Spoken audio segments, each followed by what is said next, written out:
If you asked me who I looked up to most, I'd have to say that it'd be my paternal grandmother. Her name was Wanda Blockus, and she did some amazing things. She was raised in Texas, one of 6 kids in a rather poor family. She went to Baylor University and got her teaching credential, then went on to be one of the top professors of marketing at San Jose State University. She earned her PhD in the early 60s when it was difficult for society to see women as equals and for them to excel in typically male-dominated fields. Not only did she have a very successful career, she was also a very devoted mother to her 4 children and the nicest person I've ever met. She died May 8th, 2012, and it smashed me to pieces. My grandmother suffered from a heart condition called cardiomyopathy, which weakened her heart and made it difficult for it to pump blood throughout her body. She went into the hospital after her heart started to get very weak and was in and out of there for a few months, slowly losing her appetite and wasting away until she eventually died. In those few months, I visited her once.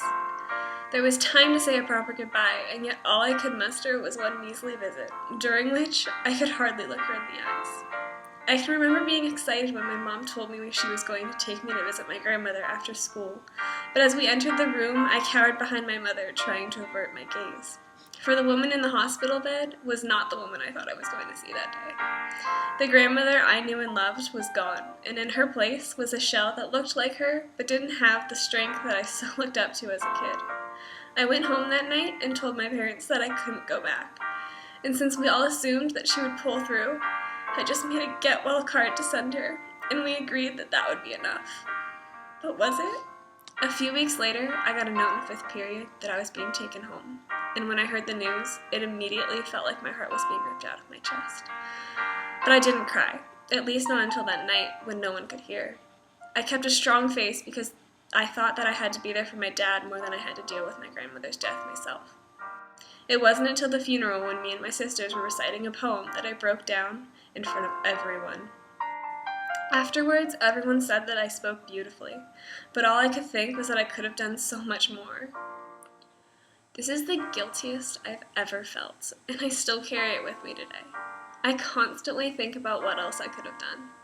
I began to wish that I had tried to do more with her and appreciated the time we'd spent together before she got sick. I remember all the time she would come by the house just to say hello, and I would choose homework over talking to her, or think of it as merely a chore when my parents said that I had to stay out to talk.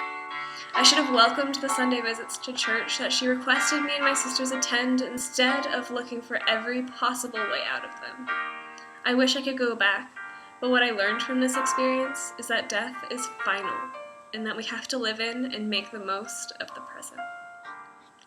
After realizing and agonizing over the mistake I made with my grandmother, I now take every chance I get to see my paternal grandfather because time is so fleeting.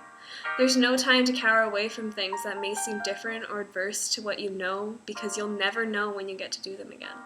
My grandmother was definitely a role model for me when she was alive, but who knew that she'd still be teaching me things after she was gone?